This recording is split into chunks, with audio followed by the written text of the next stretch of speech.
Frères et sœurs en Jésus, chers amis, nous poursuivons notre étude dans ce livre qui signifie la révélation de Jésus et de son plan.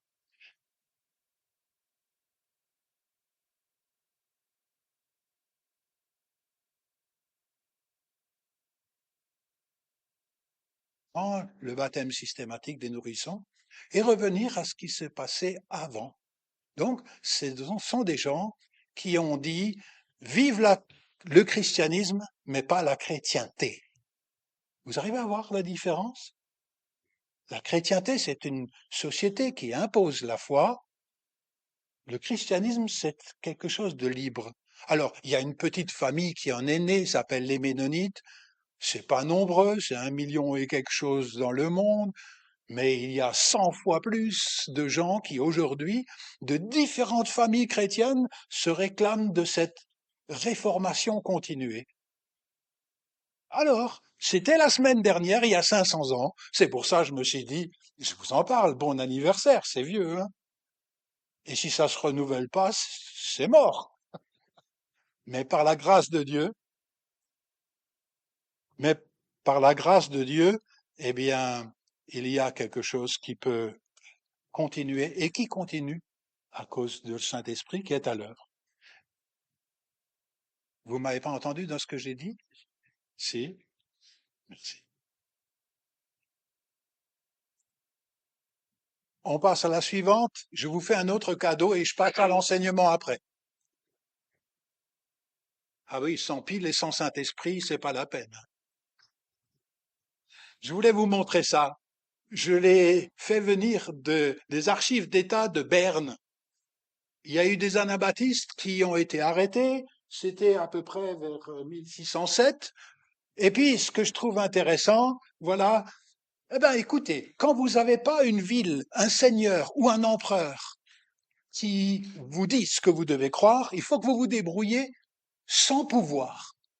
Et sans pouvoir, ça veut dire que les pasteurs se réunissent avec leurs épouses.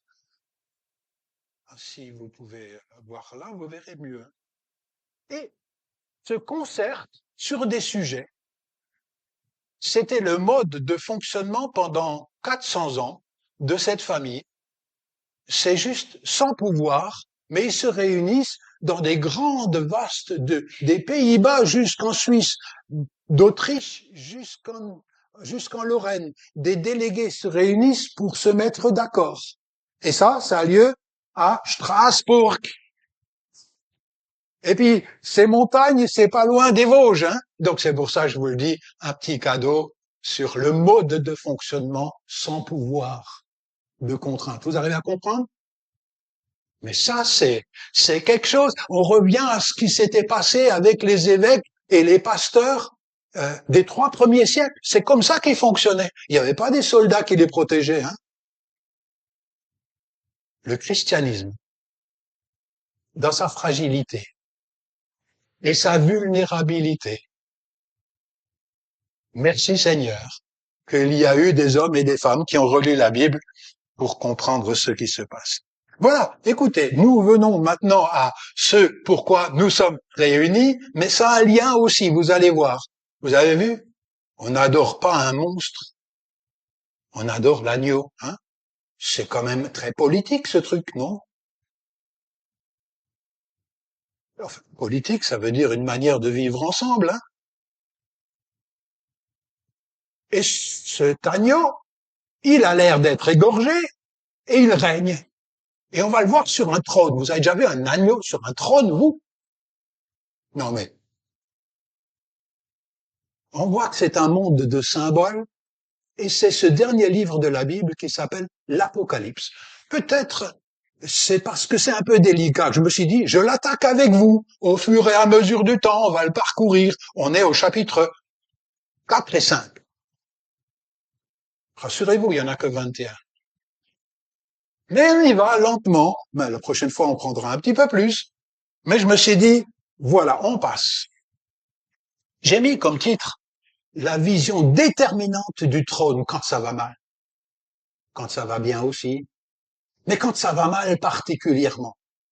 Sur le trône, quand ça va mal, on voit le mal. On dirait qu'il est éternel. Et quand ça va mal, le voir que finalement c'est pas le tyran qui règne, mais c'est Dieu, et au milieu de ce trône, l'agneau. Alors c'est un symbole, l'agneau, hein. Vous mangez des agneaux, vous? Ça vous est déjà arrivé? Bon, les véganes, tant pis, hein, mais l'agneau, quand vous êtes juif, ça signifie quoi? La Pâque. Et la Pâque, en langage compréhensible, c'est quoi? Pour sortir de... Et c'est quoi l'Égypte? C'est mal? C'est pas bien touristiquement? L'esclavage. Pour aller dans et qu'est-ce qu'il a de particulier par rapport à l'Égypte, le pays? Oui. Et on vit fraternellement, hein, où tout le monde compte. L'agneau. L'agneau.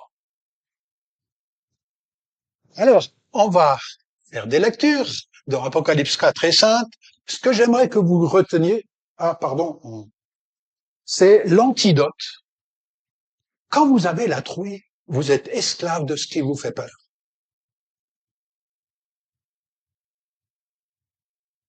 Et quand vous avez peur, c'est à un pas de la trahison, à un pas de renier, à un pas de partir de la foi.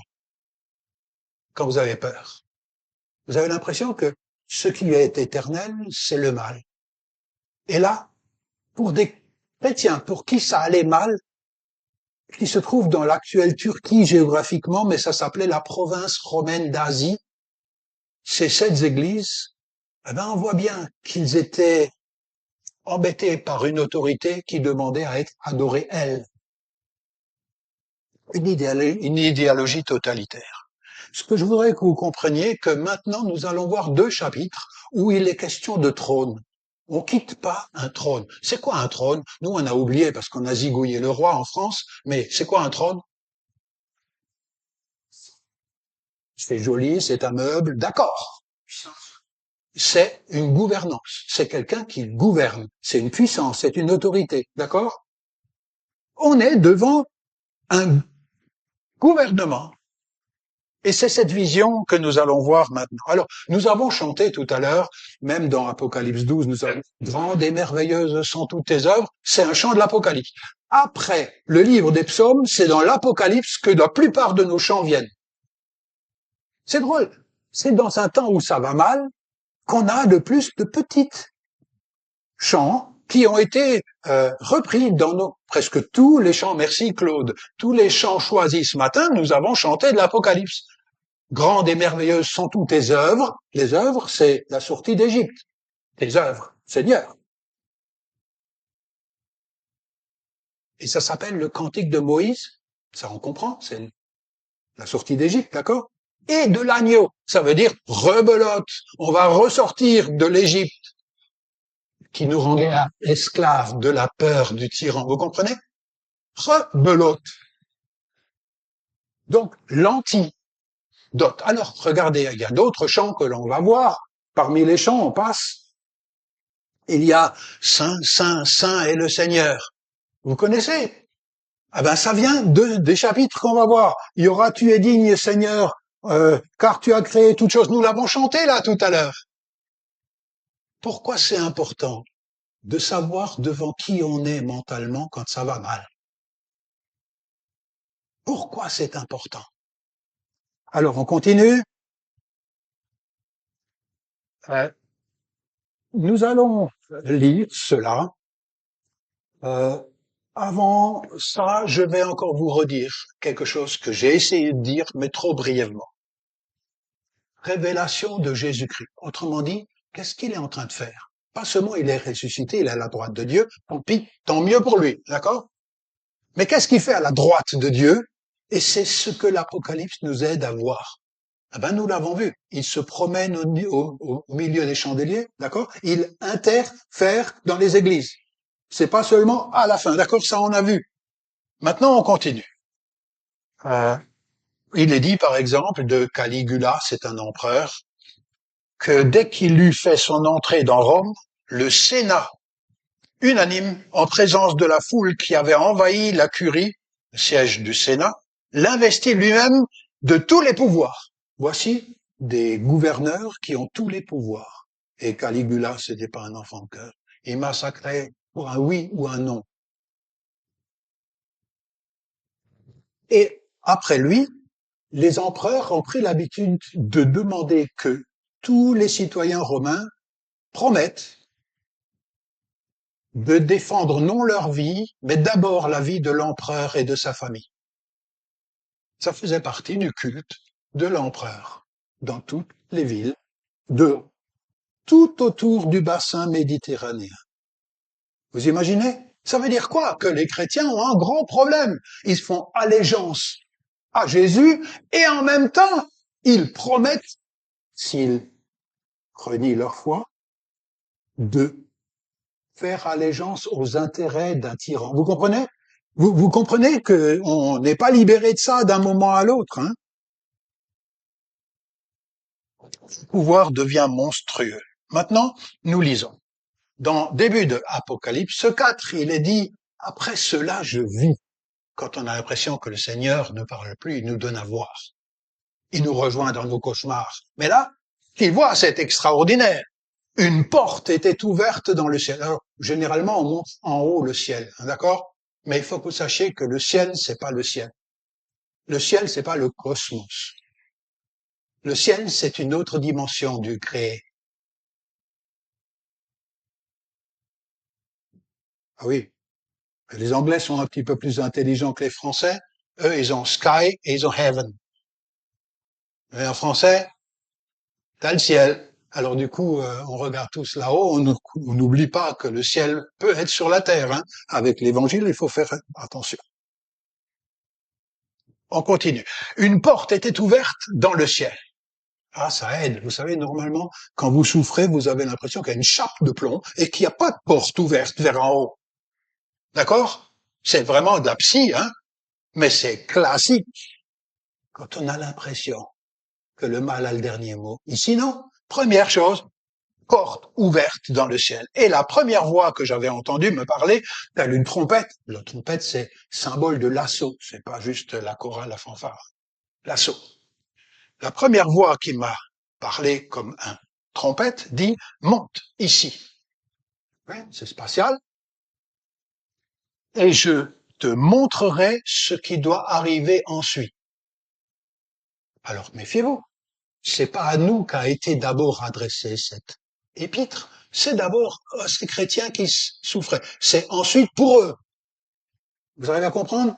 Nous, on dit, oh, c'est comme une boule de cristal, je vais enfin savoir ce qui va venir. C'est pas ça. C'est, je te montre ce qui va se passer après, dans la situation où tu souffres. Aussitôt, je fus saisi par l'Esprit. Et voici un trône, lieu de gouvernement, hein, se dressait dans le ciel, donc dans cette autre dimension. Et siégeant sur le trône, quelqu'un, donc pas juste le meuble, hein, quelqu'un. Celui qui siégeait avait l'aspect d'une pierre de jaspe et de sardoine. Bon, moi je suis pas très connaisseur en pierre, hein, mais ça doit être joli. Une gloire. Attention, le mot gloire, ici, c'est le même mot grec que arc-en-ciel ou que auréole. Un arc-en-ciel, disent certaines traductions.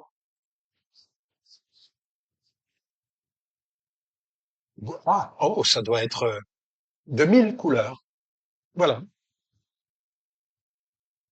Merci. Nimbait le trône de reflets d'émeraude. Débrouillez-vous.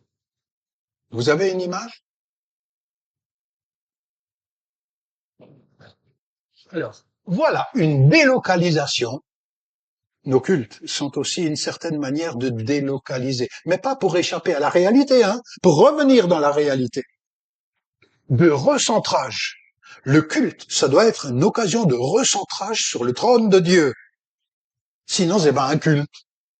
C'est, je sais pas, autre chose, religieux.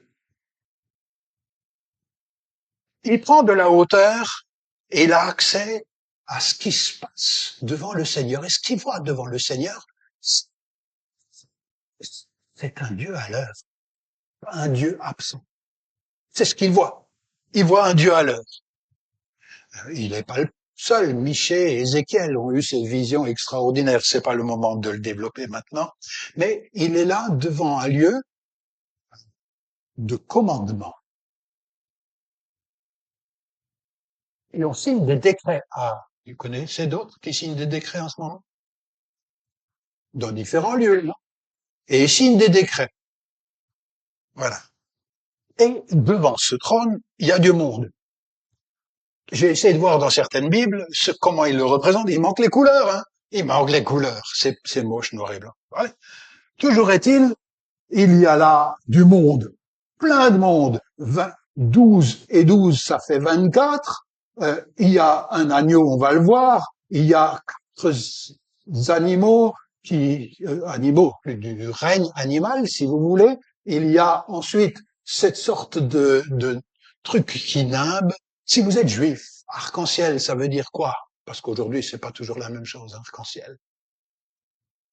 L'alliance avec Dieu et avant, Dieu qui s'engage à ne plus jamais détruire la terre, non? Du temps de Noé. Alors je le dis aussi pour faire révision catéchétique là, hein. Ça fait du bien. Parce que nous, on projette dedans LGBT ou je sais pas quoi, hein, c'est pas la même chose. Non? Enfin, j'essaie juste de dire attention à ce qui nous vient à l'esprit. Je profite, hein. On continue à faire la lecture, vous êtes d'accord? On y va. Alors, Apocalypse 4, versets 8 à 11. Les 4 animaux avaient chacun 6 ailes couvertes d'yeux tout autour et au-dedans. Débrouillez-vous. Des 6 ailes, c'est assez mobile, hein. Avec des yeux dedans, dehors. Non mais, ça veut dire quoi, les yeux? Symbole de quoi? Pardon? Oui, la connaissance des choses. Ouais.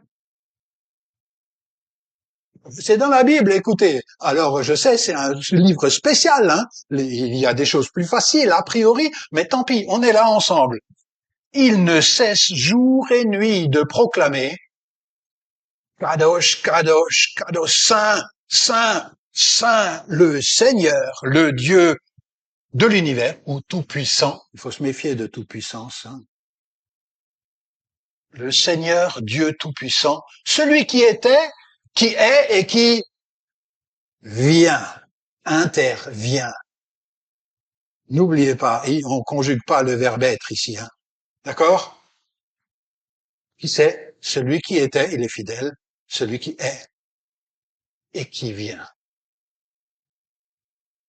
Quand vous souffrez du mal, il vient. Il vient.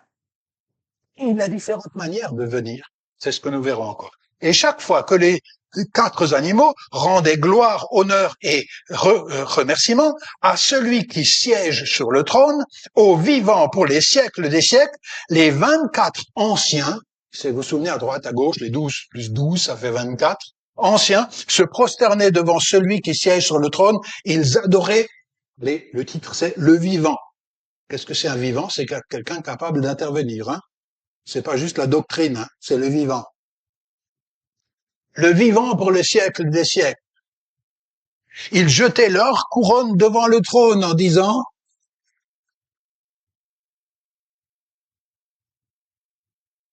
Tu es digne, Seigneur notre Dieu, de recevoir gloire, l'honneur et la puissance, car c'est toi qui créas toutes choses. Tu as voulu qu'elles soient et elles furent créées. Pour le moment, il n'y a pas l'agneau, d'accord? Pourquoi? Alors, 24 anciens qui représentent la totalité du peuple de Dieu, probablement les 12 fils de Jacob, associés aux 12 apôtres. Ce sont des gens qui ont du prestige, hein, d'accord? Chefs de tribu, fondateurs et en même temps les apôtres. 7 lampes, qui sont les 7 esprits de Dieu, sont là présents. Souvenez-vous, les esprits de Dieu, les lampes, qui sont les églises, sont là devant Dieu. Les situations de l'église sont devant Dieu, que ça aille bien ou mal pour elles, ils sont devant Dieu. Parce qu'on a l'impression qu'ils sont plus devant Dieu quand ça va mal. Non? Non? Je crois même qu'on l'a entendu ce matin dans les prières. Et ensuite, les 4 vivants, c'est un lion, un bœuf, un homme, un aigle. C'est assez fantasmagorique, hein, on est d'accord, hein? Bienvenue dans l'Apocalypse. C'est l'ensemble du règne animal, l'homme y compris. Ils sont les gardiens de la sainteté de Dieu et ils sont quelque part les agents, la monture de Dieu, les montures de Dieu.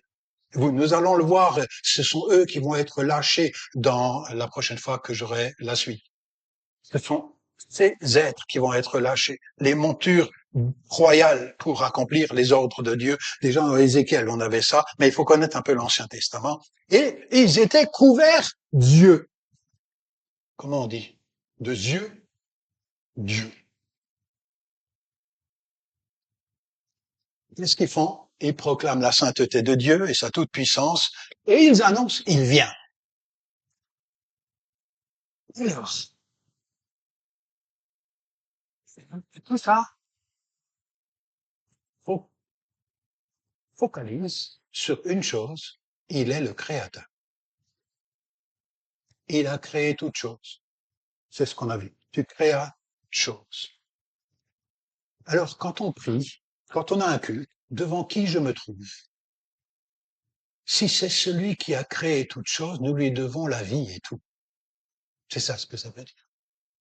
Et quand je souffre de quelque chose, je tends à oublier que je dois mon allégeance première et mon adoration seulement à celui qui est le créateur de toute vie. Est-ce que j'ai tendance à donner cette adoration au pouvoir humain, vous savez? Mais là, c'est de lui que vient la vie. Personne ne peut se prétendre source de vie et du créer autre que lui. Personne ne peut se prétendre autre. Le pouvoir absolutisé, le pouvoir totalitaire se réclamait celui qui donne la vie et la mort. Celui qui, quand on faisait le culte, on pouvait continuer son business, et quand on faisait plus le culte de l'empereur, on ne pouvait plus continuer. Vous saisissez l'antidote ici? L'antidote est très fort. Je vous montre juste quelques statues. Moi, j'aime un peu les statues. Ça me parle quand on lit l'Apocalypse. J'aime les statues. C'est pas pour les adorer, hein. C'est pour que ça nous serve. Voilà. J'étais à Berlin. Il y a des antiquités là-bas, comme à Paris ou à Londres. Et parmi les antiquités, on voit bien un culte de l'empereur que l'on peut faire en mettant un petit peu d'encens, en disant Dioclétien est le Seigneur, et vous continuez votre business, hein. Et je défendrai personne d'autre, en priorité même pas ma vie, mais lui et sa famille. Il y a des oppositions au pouvoir terrestre divinisé. On continue.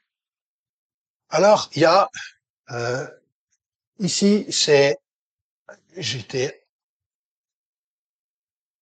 l'arche de Titus à Rome. On voit de soldats romains qui amènent des gens, et parmi ces gens, il y avait certainement aussi ces gens qui refusaient de faire le culte de l'empereur, parce qu'ils avaient une allégeance que à l'agneau, vous saisissez, et pas au tyran. Donc je voulais vous montrer ça. Il y a quelque chose là qui me semble intéressant. Autour de ce trône, maintenant, il va y avoir une délégation de pouvoir. Et vous savez, il est dit qu'il y a une délégation du pouvoir au peuple de Dieu. Et vous souvenez-vous, il y a les fils de Jacob, les 12, et il y a ensuite les apôtres, d'accord?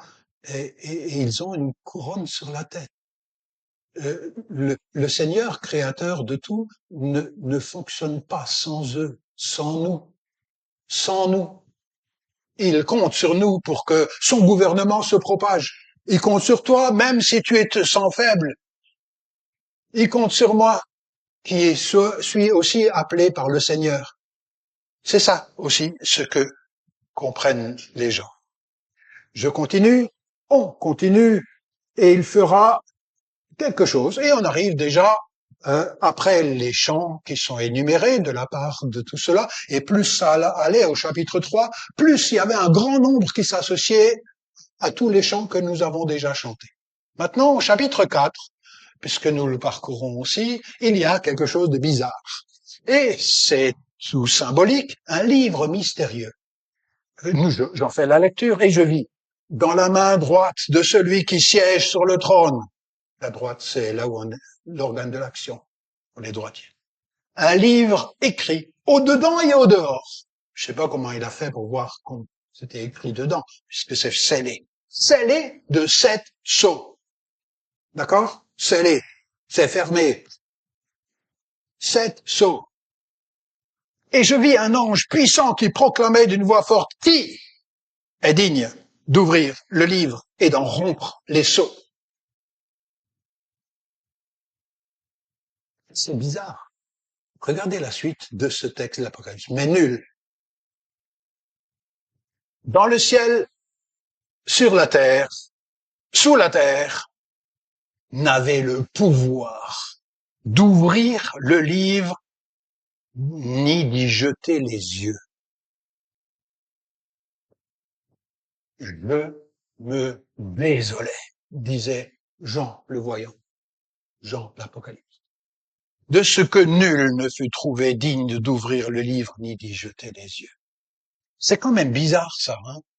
Qu'est-ce que c'est que ce livre? Alors, écoutez, je vais une représentation mentale, graphique. À Montbéliard, il y a les archives qui ont ouvert et qui ont acheté à prix d'or un vieux manuscrit aux États-Unis qui appartenait au duc de Wurtemberg. Duc de Wurtemberg, c'était Montbéliard, faisait partie du duché de Wurtemberg. Et il avait une Bible, il était un luthérien, et il avait une Bible qui était extraordinaire, colorisée à la main sur toutes les pages.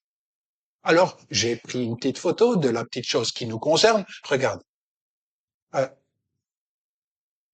On voit pas grand-chose nécessairement, mais on voit ici ce culte, et on voit les 4 êtres vivants, on voit l'agneau, on voit que c'est nimbé avec la présence des 7 lumières.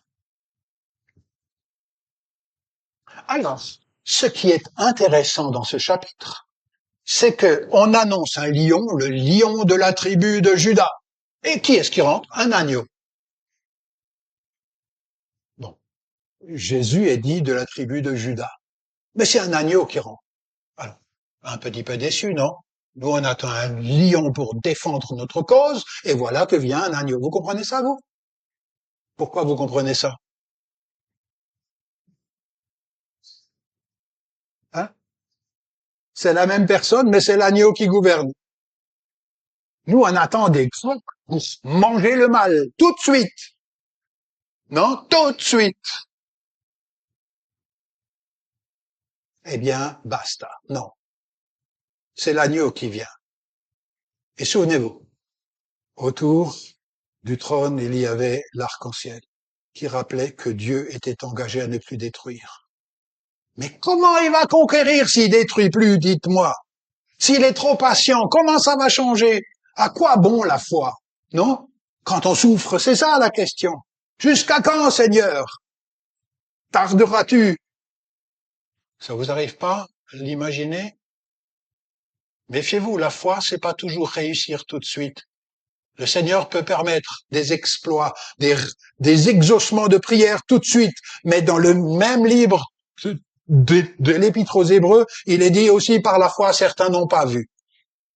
Seigneur, qu'est-ce que tu fais? Qu'est-ce que tu fais quand ça va mal et que ça dure? J'aime ce réalisme. L'agneau est particulier. Il est dit qu'il se tenait debout, il semblait avoir été égorgé. C'est drôle. Il se dresse, il se tient debout, enfin, je sais pas comment il fait. Il avait 7 cornes, c'est des symboles de pouvoir, et 7 yeux, qui sont les 7 esprits de Dieu envoyés par toute la terre, dit-il au verset 6. Alors, lion et agneau. Il y a quand même une différence entre un prédateur redoutable et le symbole de la faiblesse. C'est fait exprès. Le symbole de l'impuissance. Et il est les deux. Alors j'ai trouvé dans une église de l'autre côté près de l'Eurach, là-bas, dans une église, une autre, il y a une Bible au-dessus de l'autel avec 7 sceaux et au-dessus un agneau qui semblait égorgé. Bon, celui-là, il se dresse pas comme dans l'Apocalypse qui semblait égorgé. Celui-là, il est vraiment égorgé. Vous voyez, le christianisme a essayé de redire quelque chose du mystère qui est une épître pour des gens qui souffrent. Personne n'avait le pouvoir. Sauf l'agneau qui semblait immolé. D'accord? Ah, il faut essayer de presser le citron pour qu'il donne le jus, là. C'est quoi, ça? C'est quoi? Pourquoi que lui? C'est comme dans le livre de Daniel, vous avez dans l'Ancien Testament un tyran qui s'appelait Nebuchadnezzar, et personne ne pouvait interpréter son rêve, d'accord? Sauf Daniel. Les astrologues n'ont pas pu, les savants n'ont pas pu, les puissants n'ont pas pu. Daniel, d'accord? Je vous rends juste attentif à ça. Il y a quelque chose d'intéressant. Il est même dit dans Daniel 2, verset 9, qu'il a répondu au tyran, tu t'es mis à penser à l'avenir.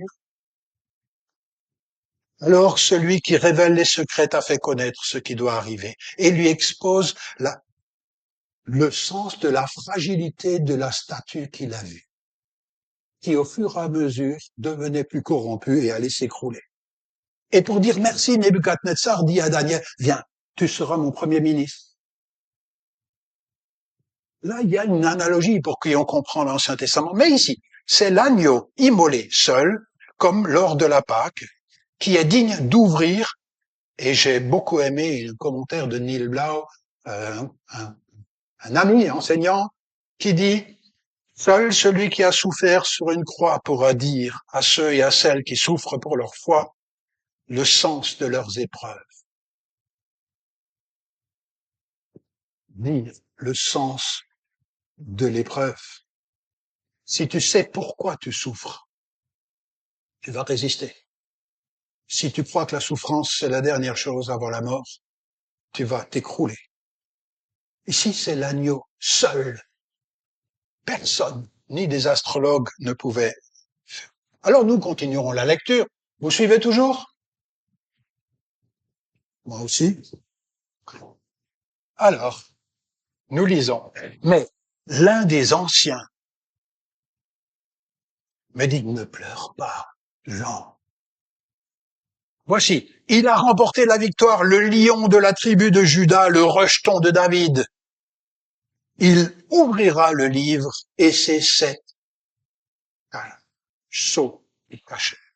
Alors je vis au milieu du trône et des 4 animaux, au milieu des anciens, un agneau se dressait, qui semblait immolé. Il avait 7 cornes et 7 yeux, qui sont les 7 esprits de Dieu envoyés sur toute la terre. Il s'avança pour recevoir le livre de la main droite de celui qui siège sur le trône, et quand il eut reçu le livre, les 4 animaux et les 24 anciens se prosternèrent devant l'agneau. Chacun tenait une harpe. Et pas seulement une harpe. Écoutez bien. Une harpe, je sais pas comment ils ont fait. Hein. Ça doit être joli, hein. Et des coupes d'or. Écoutez bien ce qu'il y a. Qu'est-ce qu'il y a dedans? Pleines de parfums. Bon, nous n'avons pas trop l'habitude de mettre de l'encens dans nos cultes, d'accord? Mais ça représente les prières des saints, d'accord?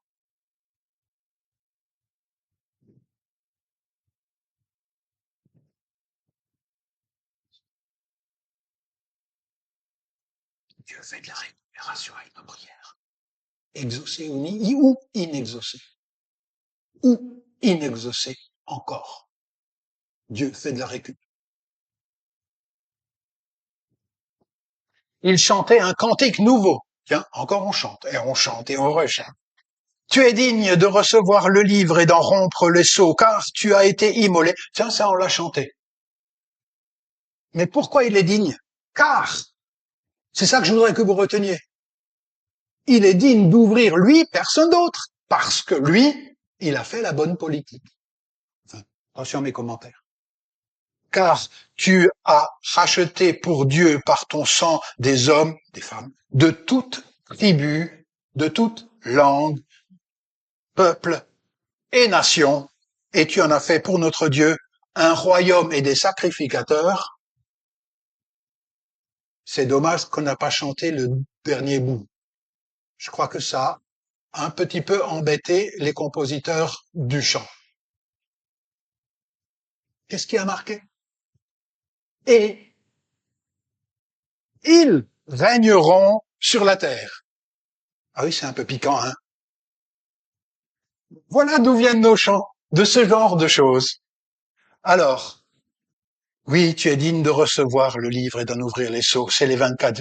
Et il y a ce cantique. Et ensuite, le deuxième cantique, avec des myriades et des myriades d'anges qui s'ajoutent au 24, qui dit, il est digne, notre agneau égorgé, de recevoir la puissance, car, etc. Et enfin, il y a le dernier cantique que l'on a vu, tous réunis se joignent, tous les êtres qui peuplent l'univers. Verset 13. Vous voyez un petit peu, ça commence là, ça continue, ça continue, ça continue. Tous les êtres qui peuplent l'univers. C'est combien? Ça fait pas mal de gens et de bestioles et de... Tous les êtres qui peuplent l'univers. Et les quatre anciens terminent le chapitre, répondent Amen. Et les vieillards se prosternèrent et adorèrent.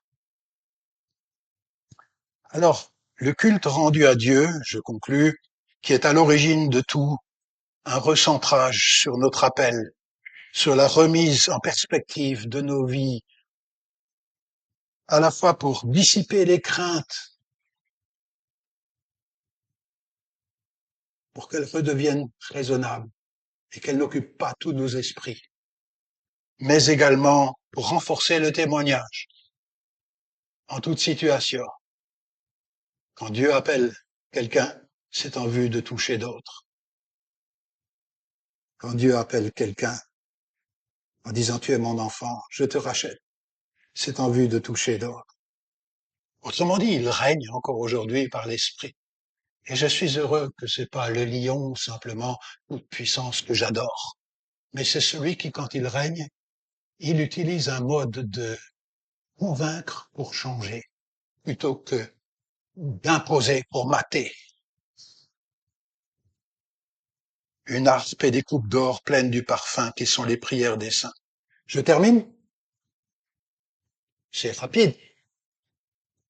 J'ai pris mon projecteur. J'ai mis de la lumière sur certaines choses. J'espère que ça vous rejoint les uns et les autres. C'est fait pour ça. À notre tour, à celui qui siège sur le trône et à l'agneau, louange, honneur, gloire et pouvoir pour toujours. Amen. Nous continuerons la fois prochaine. Qu'est-ce qui se passe quand l'agneau ouvre les sceaux? À suivre, donc normalement, si Dieu prête vie, le 16 février.